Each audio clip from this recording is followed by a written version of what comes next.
Mentoring is absolutely the word on everybody's lips today. Even Lee, he didn't actually talk about it, but he had the word in his slides. So thanks, Lee, for making sure there were no gaps if you're still here. So I want to just explore today a little bit more about mentoring, being a mentee, what the values are, and how we can get more from being in a mentor-mentee relationship. And I'm drawing on my knowledge and experience, both as a policymaker at the Department for Trade and Industry some 25 plus years ago, to where I launched the MentorSet project with the Women's Engineering Society and the Association for Women in Science and Engineering. And it's still in existence today, but it's not as successful as it potentially could be because funding is an issue. Mentors are volunteers. I've also been involved in shaping and designing the mentoring programme with the Brunel University Women in Built Environment, Engineering and Computing programme, which ran fantastically for 10 years until the higher education sector started getting squeezed over the last couple of years. And suddenly the dedicated mentoring manager, who was the absolute success behind it, bringing in mentors from over 100 companies from all around the southeast. And then it got kind of amalgamated, and I stuck with it, doing a lot of the training of the mentors and the mentees using the Clifton Strengths tool. And then finally last year, it closed. A phenomenal scheme. But also helping people to understand and think about what mentoring means. And I've also been a mentor myself and had my own different mentors through my career. But most of those were quite informal rather than in fundamental schemes. Now, I look for some statistics, I like a bit of evidence, and mentoring works. All the evidence is, it's amazing. Mentoring participants, it builds their confidence. And the progression factor for women's careers seems to be confidence. So why aren't more women progressing, but why aren't more women taking up the opportunity for mentoring? So I want to sort of unpick it a little bit and dive into what is it that we're trying to address in terms of confidence for career progression. So this is where you start doing a bit of audience participation.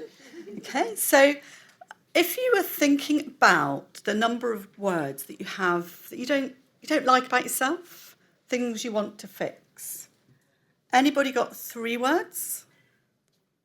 5 words, 10 words, 20, 30.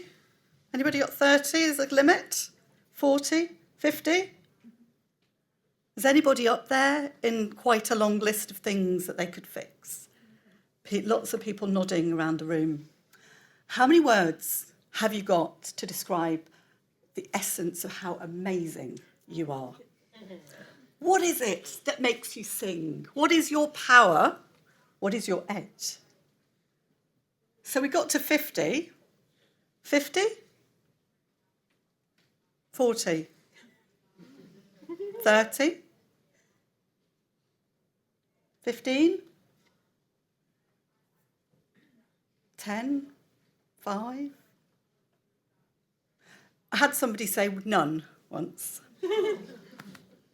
My heart bled for them. How can you have none? So I hope to do a couple of things today, which is give you some insights into mentoring, help you think about what you might do better as a mentor, what could you do better as a mentee to help your mentor be a better mentor to you. And I hope to give you a bit of AI at the end as well. Well, I don't hope, I will give you a bit of AI at the end to help you grow the number of words for wherever you are, especially if you're in single figures, a few more words to own and take home. So what is broken with mentoring programs? So MentorSet was launched in 2002 at the 10th anniversary of the Daphne Jackson Trust, if you can remember that. And I was running the Women in Science unit as a secondee. And most programs fundamentally rely on the goodwill. So the mentors get a lot out of it, but it's they're giving of their time, but they're benefiting from it. So the goodwill's not necessarily theirs. But for most mentors, It's goodwill, it's their free time, it's their spare discretional time, it's their weekends that they're giving up, Gillian, isn't it? Yeah. For the thing we believe in and we're passionate about, which is what I was doing with the Women's Engineering Society. And quite often, mentors are trained within the engineering management programs in their organisations, so they've got experience from that, but they come from all sorts of walks of life. And so the variety of the opportunities in one small business might be very different than somewhere like Arm, for example. It doesn't mean they're not good. It doesn't mean they don't have great intentions. But the consistency of the experience is not necessarily what it could be. So 87% of mentoring and people who are in those relationships feel empowered and get that growth in confidence. 97% of mentees feel that they are impactful and valuable in the work that they are doing. And 37% of professionals actually have a mentor. It's huge. It's huge. So what could you do to be a better mentor? How many people here are mentors or have been mentors? Fantastic. So giving so much back to the community and the network. And how many people are mentees? Okay, fewer, but great. And maybe one day, maybe some people are mentor and mentees. So I just want to think about what are the things that you might do to ask that. Oh, we've got the similar slide, similar question again. I just like to run ahead of myself sometimes.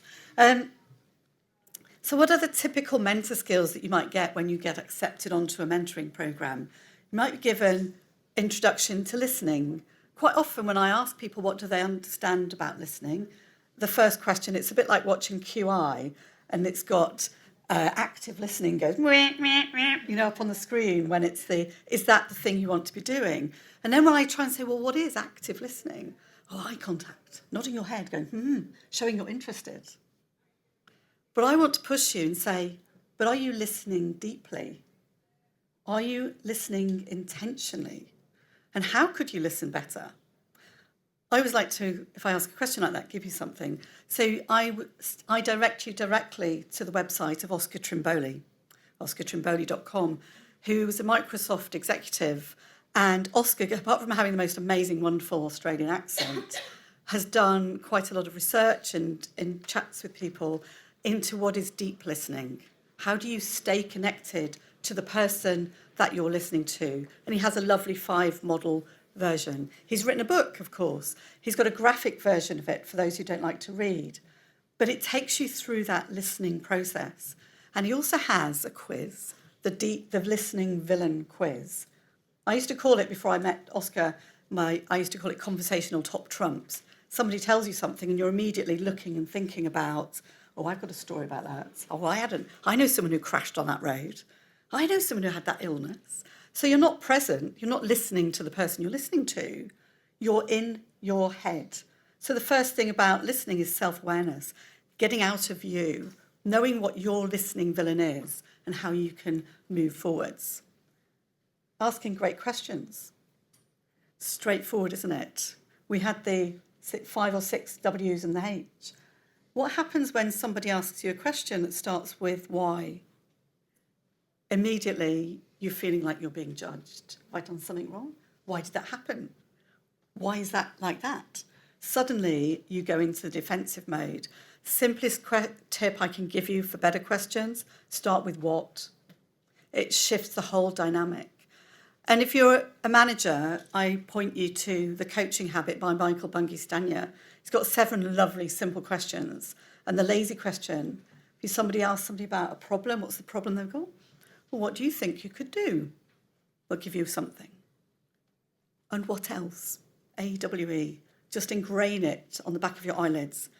Or, and what else? Because you can ask it 4 or 5 times until they say, don't think there's anything else. Fantastic. Let's move on. And the other critical thing of being a mentor is having goals and boundaries. Having it time limited. The other thing I forgot to mention, I was reviewing some applications for Mentor of the Year last year, and there were some amazing, incredible women in it. And the descriptions, though, of mentoring was like, some of them were a little bit kind of vague. I've mentored lots of people, I've done this and I've done that. Only a handful of people talked about a time-bound arrangement and relationship that had goals and purpose behind what they wanted to achieve. If we're not looking at seeing a change in behaviour or a shift, I rather prefer a shift than a change. Change suggests that something was wrong. It's about having that insight into what you could do differently during that relationship or after that relationship has changed. There's been a shift in behaviours and insight and in confidence. So confidence doesn't just come from encouragement from a mentor or a friend or a colleague or an academic saying, you're doing fantastically. It comes from recognition, not by the mentor of the mentee. It's internal recognition of, oh yes, I do that. Oh yes, that's quite good. Oh yes, I can own that for me. It's about the connection to who you are at your best and believing it at your very, very core, deep inside, so you can really own it. So what actually moves the needle when you're mentoring? So it's having that structure. It's about having a mentoring contract. It doesn't need to be complicated. It's not something for the law. Perfect to go and get a structure for your relationship from AI. Why not? And it's about having goals, but it's like, how long will it be? How much time do I commit to do? Especially for mentees and more junior mentees who don't appreciate the time that mentors are giving, having that connection and that commitment to meet once a month, once every 2 months, once every 6 months, and maybe initially a little bit more frequently. But on the goals and having it time bound so that when it comes to that point where there's a natural break, you don't have to think, oh no, what am I going to do next? It's about time to move to another mentor. It's about skills, about training the mentors around things that they can do. And the tool that I've used with the Brunel program was the Clifton Strengths tool, which I was introduced to by a leadership coach from Microsoft when I was working on a team building for undergraduate engineers. How can we help women engineers go into technical jobs at the end of their careers at the same level as the male students? And we introduced this, and we created this team working at UCL on the integrated engineering program. And I'm still working and connected with them today. So having that common language really, really helps. And there's self and awareness tools. So they're kind of two of the same thing, but the skills around the listening and the questions and the practice and the confidence in it. And then the tools around having values and strengths in particular, because it's positive psychology and it's not around putting people in a box like Myers-Briggs or even things like Belbin, for example, which is good. So having people, and this is a great framework to use for your mentees, is to work through when are you feeling strong and energized? When have you got really strong emotions and positive emotions? You want to keep going. You don't want to stop. You're loving doing what you're doing. And when are you playing a leadership role? Because you're confident in it. People are believing in you. And what part of your day or week are you feeling weak and drained, a bit negative, can't wait to stop, can't wait to go on and do something else, and wanting others to do something instead of you, or to help you or support you? Where do you fit on that daily basis? Knowing where you are, knowing who you really are. When I was an undergraduate engineer, my project supervisor at the end of the programme, as I was submitting my report, said to me, so what are you going to do, Jan? And I just said, I've got a couple of ideas of things to do. Bearing in mind, I thought I was going to be a science journalist back in the 90s, at the beginning of that time. And he said, you need a lot more than enthusiasm. I left, I crawled out of the room. The worst thing you can ever do is criticise somebody at their very essence. Yes, I'm enthusiastic. I've always been enthusiastic. I need to speed up. I love speeding up. So knowing who you really are and owning it is really vital. Knowing that to some people you look like the lion, and yet you feel that you're the pussycat walking into the room. Where and why does your confidence get knocked? And what really deeply upsets and hurts you, it's usually when it's criticising one of your internal core talents. So you need to stop tripping yourself up, knowing what your strengths are and being able to tap into them and dial them up and down. It's about being confident. I have a 3-step process for doing that. It's about visualising when things went right, knowing what you've done. In workshops, I give people a worksheet. You're going to use my friend Claude's AI tool in a minute. Well, you won't when you go home. And then you're going to craft those into that statement of who you are. So you can start practicing owning your own inner superhero. And I love doing workshops, getting people to stand there. And I go, hi, my name's Jan and I like doing this. No, I stop them. I am Jan and I love getting things started. So I'm going to give you a QR code in 30 seconds to help you own your own inner superhero. You'll put your name in. You're going to choose 10 words off a grid and then answer 2 questions when you were doing amazing things that you loved. And then my friend Claude will generate you a paragraph about how phenomenal you are. And then you can go home and practice it in front of the mirror. So watch out for the QR code. Simon Hurry is a phenomenal individual, and I love this quote from him. It's pointless, I used to say it's pointless to compare yourself to anyone else because they're all taken. It's pointless to compare yourself to others, for you are unique.